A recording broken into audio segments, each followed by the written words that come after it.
Hi hello welcome back to my YouTube channel. ನಾನು ನಿಮ್ಮ ಅನುಷ. ನೀವು ಚೆನ್ನಾಗಿದ್ದೀರಾ ಅಂತ ಅಂದ್ಕೊಂಡಿದ್ದೀನಿ. ನಾನು ಕೂಡ ತುಂಬ ಚೆನ್ನಾಗಿದ್ದೀನಿ. ಈ ವಿಡಿಯೋದಲ್ಲಿ ನಾವು ವರಮಹಾಲಕ್ಷ್ಮಿಗೆ ಹೇಗೆಲ್ಲ ಡೆಕೋರೇಷನ್ ಮಾಡ್ಕೊಂಡಿದ್ದೀವಿ, ವರಮಹಾಲಕ್ಷ್ಮಿ ಹಬ್ಬಕ್ಕೋಸ್ಕರ ಏನೆಲ್ಲ ಮಾಡಿದ್ದೀವಿ, ಏನೆಲ್ಲ ಫುಡ್ ಪ್ರಿಪ್ರೇಷನ್ ಮಾಡಿದ್ದೀವಿ, ಇದರಲ್ಲಿ ಎಷ್ಟು ಆಗುತ್ತೆ ಅಷ್ಟು ತೋರಿಸಿದ್ದೀನಿ. ಬಟ್ ಎಲ್ಲ ವೀಡಿಯೋಸು ಕ್ಯಾಪ್ಚರ್ ಮಾಡೋಕ್ಕಾಗಲಿಲ್ಲ. ಯಾಕೆ ಅಂತ ನಾನು ನೆಕ್ಸ್ಟ್ ಹೇಳ್ತೀನಿ ನಿಮಗೆ. ನಾವು ಫಸ್ಟ್ಗೆ ಸ್ಟ್ಯಾಂಡನ್ನ ನಮಗೆ ಎಷ್ಟು ಹೈಟಲ್ಲಿ ಬೇಕೋ ಅಷ್ಟು ಹೈಟ್ಗೆ ಫಿಕ್ಸ್ ಮಾಡ್ಕೊಂಡಿದ್ದೀವಿ.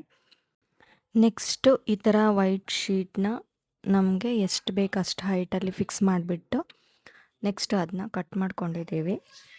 ನಾವು ಸ್ಟಾರ್ಟ್ ಮಾಡುವಾಗ ತುಂಬ ಈಸಿ ಅಂತ ಅನ್ನಿಸ್ತು, ಬಟ್ ಹೋಗ್ತಾ ಹೋಗ್ತಾ ಸ್ವಲ್ಪ ಡಿಫಿಕಲ್ಟ್ ಆಯಿತು ನಮಗೆ.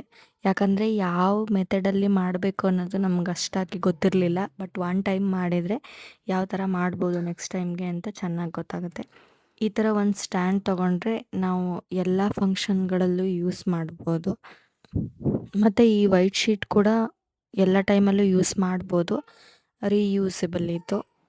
ನಾವೇನಾದರೂ ಒಂದು ತೊಗೊಂಡು ಇನ್ವೆಸ್ಟ್ ಮಾಡ್ತಾಯಿದ್ದೀವಿ ಅಂತಂದರೆ ಅದು ನೆಕ್ಸ್ಟ್ ಕೂಡ ನಮ್ಗೆ ಹೆಲ್ಪ್ ಆಗೋ ಥರ ಇರಬೇಕು. ಅಟ್ಲೀಸ್ಟ್ 1-2-3 ಟೈಮ್ಸ್ ಯೂಸ್ ಮಾಡಿದರೆ ನಾವು ಕೊಟ್ಟಿರೋ ಅಮೌಂಟ್ಗೆ ಕೂಡ ವರ್ತ್ ಅಂತ ಅನ್ಸುತ್ತೆ. ನಾವು ಎಷ್ಟೇ ಸ್ಟ್ರಗಲ್ ಮಾಡಿದರೂ ಕೂಡ ಇದೆಲ್ಲ ಫಿನಿಷ್ ಆದಮೇಲೆ ನೋಡೋಕ್ಕೆ ತುಂಬ ಖುಷಿ ಅಂತ ಅನಿಸುತ್ತೆ. ನಾವು ಡೆಕೋರೇಷನ್ಗೋಸ್ಕರ ಸ್ಟ್ಯಾಂಡನ್ನ 1 ಡೇ ಬಿಫೋರೇ ರೆಡಿ ಮಾಡ್ಕೊತಾ ಇದ್ದೀವಿ. ನಾವಿನ್ನೂ ಫ್ಲವರ್ ಏನು ತೊಗೊಬಂದಿರಲಿಲ್ಲ ಆ ಟೈಮಲ್ಲಿ. ಅದಕ್ಕೋಸ್ಕರ ಜಸ್ಟ್ ಸ್ಟ್ಯಾಂಡ್ ಹಾಕಿಬಿಟ್ಟು ನೆಕ್ಸ್ಟು ಸ್ವಲ್ಪ ಕ್ಲೀನಿಂಗ್ ಕೆಲಸ ಇತ್ತು ಅಂತ ಹೇಳಿಬಿಟ್ಟು ಸ್ವಲ್ಪ ಕ್ಲೀನಿಂಗ್ನ ಮಾಡ್ಕೊತಾ ಇದ್ದೀವಿ. ಹೋಲ್ ನೈಟ್ ನನ್ನ ಮಗಳು ನಿದ್ದೆನೇ ಮಾಡಿಲ್ಲ. ಆಲ್ರೆಡಿ ತುಂಬ ಲೇಟ್ ಆಗಿಬಿಟ್ಟಿತ್ತು. ನಾವು ಫುಲ್ಲೆಲ್ಲ ಕ್ಲೀನ್ ಮಾಡಿಕೊಂಡು ಎಲ್ಲ ರೆಡಿ ಮಾಡ್ಕೊಳ್ಳೋಷ್ಟೊತ್ತಿಗೆ ನನ್ನ ಹಸ್ಬೆಂಡ್ ಕೂಡ ಸ್ವಲ್ಪ ಹೆಲ್ಪ್ ಮಾಡ್ತಾಯಿದ್ರು ನನಗೆ ಪಾತ್ರೆಗಳನ್ನೆಲ್ಲ ಜೋಡಿಸ್ಕೊಳ್ಳೋದಕ್ಕೋಸ್ಕರ. ನಾವು ಹೊಸ ಸ್ಟ್ಯಾಂಡ್ ತೊಗೊಬಂದಿದ್ವಿ. ಅದಕ್ಕೋಸ್ಕರ ಸೆಲ್ಫಲ್ಲಿರೋ ಎಲ್ಲ ಪಾತ್ರೆಗಳನ್ನ ತೆಗೆದುಬಿಟ್ಟು ಎಲ್ಲ ಸ್ಟ್ಯಾಂಡಿಗೆ ಫಿಕ್ಸ್ ಮಾಡ್ತಾಯಿದ್ವಿ.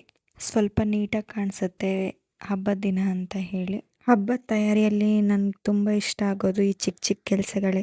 ಹೂಗಳನ್ನ ಜೋಡಿಸ್ಕೊಳ್ಳೋದು, ಪೂಜೆ ಸಾಮಾನುಗಳನ್ನು ಒಂದೊಂದಾಗಿ ರೆಡಿ ಮಾಡ್ಕೊಳ್ಳೋದು, ಮನೇನ ಈ ಥರ ಕ್ಲೀನ್ ಮಾಡೋದು, ಇವೆಲ್ಲ ಮಾಡ್ತಾ ಇದ್ದಾಗ ಹಬ್ಬದ ವಾತಾವರಣ ನಿಧಾನವಾಗಿ ನಮ್ಮ ಮನೆಗೆ ಬಂದಂಗೆ ಅನಿಸುತ್ತೆ. ವರಮಹಾಲಕ್ಷ್ಮಿ ಹಬ್ಬದ ದಿನ ಲಕ್ಷ್ಮೀ ದೇವಿನ ಮನೆಗೆ ಬರ್ಮಾಡ್ಕೊಳ್ಬೇಕು ಅನ್ನೋ ಭಾವನೆ ತುಂಬ ಸುಂದರವಾಗಿರುತ್ತೆ. ಅದಕ್ಕೋಸ್ಕರ ನಾವು ನಮ್ಮ ಕೈಲಾದಷ್ಟು ಪ್ರೀತಿಯಿಂದ ಭಕ್ತಿಯಿಂದ ಮನೇನ ರೆಡಿ ಮಾಡ್ಕೊಳ್ತಾ ಇದ್ದೀವಿ. ಈ ಬಾರಿ ಕೂಡ ಹಬ್ಬಕ್ಕೆ ಏನೇನು ತಯಾರಿ ಮಾಡಿದ್ದೀವಿ, ಹೇಗೆ ಡೆಕೋರೇಷನ್ ಮಾಡಿದ್ದೀವಿ, ಪೂಜೆಗೆ ಏನೆಲ್ಲ ರೆಡಿ ಮಾಡಿದ್ದೀವಿ ಅನ್ನೋದನ್ನು ನಿಮ್ಮ ಜೊತೆ ಈ ವಿಡಿಯೋದಲ್ಲಿ ಶೇರ್ ಮಾಡ್ಕೊತೀನಿ. ನಮ್ಮ ಲೈಫಲ್ಲಿ ನಾವು ಎಷ್ಟೇ ಬ್ಯುಸಿ ಇದ್ದರೂ ಕೂಡ ಈ ಥರ ಹಬ್ಬದ ವಾತಾವರಣ ಇತ್ತು ಅಂತ ಅಂದರೆ ಮನಸ್ಸಿಗೆ ತುಂಬ ಖುಷಿ ಸಿಗುತ್ತೆ. ಹಬ್ಬದ ತಯಾರಿಯಲ್ಲಿ ಮೊದಲಿಗೆ ನಮಗೆ ನೆನಪಾಗೋದೇ ಸ್ವಚ್ಛತೆ. ಮನೆ ಕ್ಲೀನ್ ಮಾಡ್ತಾ ಪ್ರತಿಯೊಂದು ಜಾಗವನ್ನು ನೀಟಾಗಿ ಮಾಡ್ಕೊಳ್ತಾ ಹಬ್ಬದ ದಿನ ಲಕ್ಷ್ಮೀ ದೇವಿಯನ್ನು ಮನಸಾರೆ ಸ್ವಾಗತಿಸೋಕ್ಕೆ ತಯಾರಿ ಮಾಡ್ಕೊಳ್ತಿದ್ದೀವಿ. ಮನೆ ಸ್ವಚ್ಛವಾಗಿದ್ದರೆ ಮನಸ್ಸಿಗೂ ಒಂದು ರೀತಿ ನೆಮ್ಮದಿ ಸಿಗುತ್ತೆ, ಖುಷಿ ಕೊಡುತ್ತೆ. ನಾವು ಇವತ್ತೇ ಎಲ್ಲ ಕ್ಲೀನಿಂಗ್ ಕೆಲಸ ಮುಗಿಸ್ಕೋಬೇಕು ಅಂತ ಬೇಗ ಬೇಗ ಎಲ್ಲ ಕ್ಲೀನ್ ಮಾಡ್ಕೊಳ್ತಾ ಇದ್ದೀವಿ. ಮನೆ ಕ್ಲೀನ್ ಮಾಡ್ತಾ ಹೋದಂತೆ ಮನಸ್ಸಿಗೂ ಒಂದು ಫ್ರೆಶ್ ಫೀಲ್ ಬರುತ್ತೆ. ನೀವು ನಿಮ್ಮ ಮನೆಯಲ್ಲಿ ಯಾವ ಥರ ವರಮಹಾಲಕ್ಷ್ಮಿ ಹಬ್ಬನ ಸೆಲೆಬ್ರೇಟ್ ಮಾಡಿದ್ದೀರಾ ನನಗೆ ಕೂಡ ಕಮೆಂಟಲ್ಲಿ ತಿಳಿಸಿ. ನನಗಂತೂ ಹಬ್ಬದ ತಯಾರಿ ಅಂದರೆ ಶಾಪಿಂಗ್, ಡೆಕೋರೇಷನ್ ಮಾತ್ರ ಮನೆ ಕ್ಲೀನ್ ಮಾಡೋದು ಕೂಡ ಒಂದು ರೀತಿ ಸಂಭ್ರಮನೇ. ಮನೆ ಪ್ರತಿಯೊಂದು ಜಾಗನೂ ಕ್ಲೀನ್ ಮಾಡ್ತಾ ಅನಾವಶ್ಯಕವಾಗಿರೋ ವಸ್ತುಗಳನ್ನು ತೆಗೆದು ಎಲ್ಲವನ್ನು ಒಂದು ಕಡೆ ಪರ್ಫೆಕ್ಟಾಗಿ ಆರ್ಗನೈಸ್ ಮಾಡ್ಕೊಳ್ತಾ ಇದ್ದೀವಿ. ನನ್ನ ಹಸ್ಬೆಂಡ್ ಅರ್ಲಿ ಮಾರ್ನಿಂಗ್ ಶಿವಮೊಗ್ಗಕ್ಕೆ ಹೋಗಿ ಒರಿಜಿನಲ್ ಫ್ಲವರ್ಸ್ಗಳನ್ನೆಲ್ಲ ತೊಗೊಬಂದಿದ್ದಾರೆ. ಯಾಕಂದರೆ ನಾವಿರೋ ಪ್ಲೇಸಲ್ಲಿ ನಮಗೆ ಬೇಕಾಗಿರೋ ಥರ ಫ್ಲವರ್ಸ್ಗಳು ಸಿಗ್ತಾ ಇರಲಿಲ್ಲ. ನಾವು ಫ್ಲೋರಲ್ ಫಾರ್ಮ್ನ ಫಿಕ್ಸ್ ಮಾಡ್ತಾಯಿದ್ವಿ, ಬಟ್ ಅದು ತುಂಬ ಡಿಫಿಕಲ್ಟ್ ಇತ್ತು ನಮಗೆ. ಎಲ್ಲ ಆದಮೇಲೆ ಗೊತ್ತಾಯಿತು ಅದಕ್ಕೆ ಸ್ವಲ್ಪ ನೆಟ್ ಹಾಕಿಬಿಟ್ಟು ಆಮೇಲೆ ಫಿಕ್ಸ್ ಮಾಡಿದ್ದಿದ್ರೆ ಅದು ನೀಟಾಗಿ ಕೂತ್ಕೊಳ್ತಾ ಇತ್ತು ಅಂತ. ಬಟ್ ಆಲ್ರೆಡಿ ತುಂಬ ಟೈಮ್ ಆಗಿಬಿಟ್ಟಿತ್ತು. ಅದಕ್ಕೋಸ್ಕರ ನೆಟ್ ತೊಗೊಬರೋಕ್ಕಾಗಲಿಲ್ಲ. ಅದಕ್ಕೆ ನಾವು ಥ್ರೆಡ್ನೇ ಯೂಸ್ ಮಾಡಿಬಿಟ್ಟು ಫುಲ್ ಫಿಕ್ಸ್ ಮಾಡಿದ್ವಿ ನೀಟಾಗಿ. ನಮಗೆ ಅಮ್ಮ ಕೂಡ ಹೆಲ್ಪ್ ಮಾಡ್ತಾಯಿದ್ರು. ಅಮ್ಮ ಆವತ್ತಿನ ದಿನ ಬಂದಿದ್ದರು. ನನ್ನ ಮಗಳು ಕೂಡ ಫುಲ್ ಹೋಲ್ ನೈಟ್ ನಿದ್ದೆನೇ ಮಾಡಲಿಲ್ಲ. ಅವಳು ಕೂಡ ಫುಲ್ ಹೆಲ್ಪ್ ಮಾಡ್ತಾಯಿದ್ಲು ನಮಗೆ.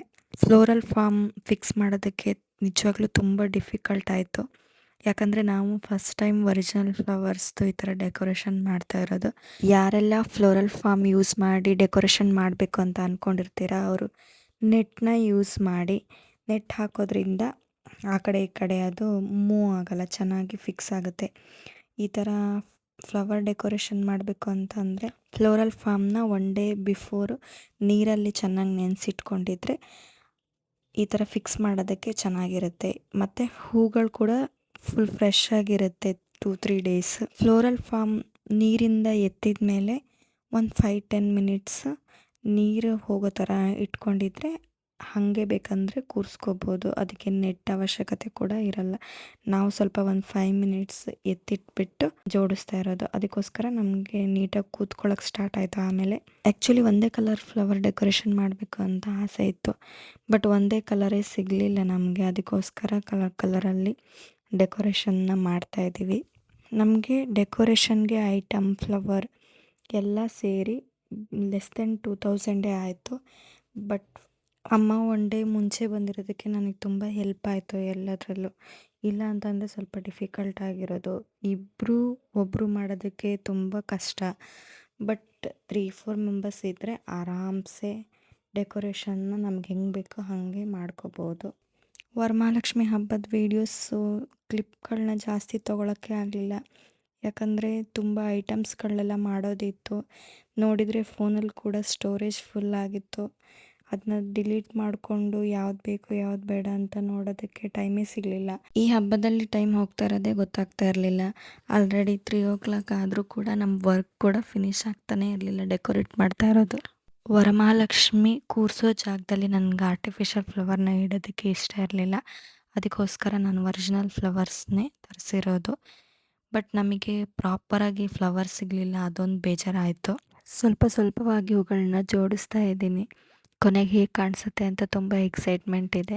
ಎಲ್ಲ ಡೆಕೋರೇಷನ್ ಮುಗಿದ್ಮೇಲೆ ನಿಮಗೆ ಫುಲ್ ಸೆಟಪ್ ಕೂಡ ತೋರಿಸ್ತೀನಿ. ಈ ಹಬ್ಬದಲ್ಲಿ ಮನೇನ ಎಷ್ಟು ಅಲಂಕರಿಸಿದ್ರೂ ಮನಸ್ಸಿಗೆ ಸಮಾಧಾನನೇ ಆಗಲ್ಲ. ಇನ್ನೂ ಅಲಂಕರಿಸ್ಬೇಕು ಅಂತ ಅನಿಸುತ್ತೆ. ಅದರಲ್ಲೂ ನಮ್ಮ ಕೈಯಿಂದ ನಾವೇ ಹೂಗಳನ್ನ ಜೋಡಿಸಿ ಡೆಕೋರೇಷನ್ ಮಾಡಿದರೆ ಆ ಖುಷಿನೇ ಬೇರೆ. ವರಮಹಾಲಕ್ಷ್ಮಿಗೆ ಇಷ್ಟವಾದ ಹೂಗಳಿಂದ ಅಲಂಕಾರ ಮಾಡ್ತಾಯಿದ್ದೀವಿ. ಹೂಗಳನ್ನು ಅಲಂಕರಿಸುವಾಗ ಪ್ರತಿಯೊಂದು ಹೂವು ತುಂಬ ಪ್ರೀತಿಯಿಂದ ನೀಟಾಗಿ ಜೋಡಿಸೋಕ್ಕೆ ಪ್ರಯತ್ನ ಮಾಡ್ತಾಯಿದ್ದೀವಿ. ಬ್ಯಾಕ್ಗ್ರೌಂಡ್ ಸೆಟಪ್ನ ವೀಳ್ಯದೆಲೆಯಿಂದ ಮಾಡ್ತಾಯಿದ್ದೀವಿ. ವೀಳ್ಯದೆಲೆ ಹಾಕೋದಕ್ಕೆ ಡಬಲ್ ಸೈಡ್ ಟೇಪ್ ಯೂಸ್ ಮಾಡಿದರೂ ಆಗುತ್ತೆ. ಮತ್ತು ಗೋಬಿ ಕಡ್ಡಿನ ನಿಮಗೆ ಬೇಕಂದರೆ ಫಿಕ್ಸ್ ಮಾಡೋದಕ್ಕೆ ಬೇಕಂದರೂ ಯೂಸ್ ಮಾಡ್ಬೋದು. ಸೀರೆ ಉಡ್ಸೋದು ಅದೆಲ್ಲ ನನಗೆ ತೊಗೊಳಕ್ಕಾಗಲೇ ಇಲ್ಲ. ವರಮಹಾಲಕ್ಷ್ಮಿ ಹಬ್ಬ ಅಂದ್ರೇ ಮನೆಯಲ್ಲಿ ಒಂದು ಪಾಸಿಟಿವ್ ವೈಬ್ಸ್ ತುಂಬಿಕೊಳ್ಳುತ್ತೆ. ನಮ್ಮನೆ ವರಮಹಾಲಕ್ಷ್ಮಿಯ ಫೈನಲ್ ಲುಕ್ ಈ ಥರ ಇತ್ತು. ಈ ವಿಡಿಯೋ ನಿಮಗೆ ಇಷ್ಟ ಆಗಿರುತ್ತೆ ಅಂತ ಅಂದ್ಕೊತೀನಿ. ಈ ವಿಡಿಯೋ ನಿಮಗೆ ಇಷ್ಟ ಆಗಿದ್ದರೆ ಲೈಕ್ ಮಾಡಿ, ಶೇರ್ ಮಾಡಿ, ಕಮೆಂಟ್ ಮಾಡಿ ಮತ್ತು ಸಬ್ಸ್ಕ್ರೈಬ್ ಮಾಡಿ ನನಗೆ ಸಪೋರ್ಟ್ ಮಾಡಿ. ಹೀಗೆ ದೇವರಿಗೋಸ್ಕರ ಭಕ್ತಿಯಿಂದ ಮಾಡಿರೋ ನೈವೇದ್ಯನ ಅರ್ಪಿಸಿ ಪೂಜೆಯನ್ನು ಮಾಡಿದ್ದೀವಿ. ಈ ವರ್ಷ ವರಮಹಾಲಕ್ಷ್ಮಿ ತಾಯಿಯ ಕೃಪೆ ಎಲ್ಲರ ಮನೆಗೂ ತುಂಬಿ ಎಲ್ಲರ ಜೀವನದಲ್ಲೂ ಸಂತೋಷ, ನೆಮ್ಮದಿ ಮತ್ತು ಸಮೃದ್ಧಿ ತುಂಬಲಿ ಅಂತ ಪ್ರಾರ್ಥನೆ ಮಾಡ್ಕೊತೀನಿ. Thank you for watching.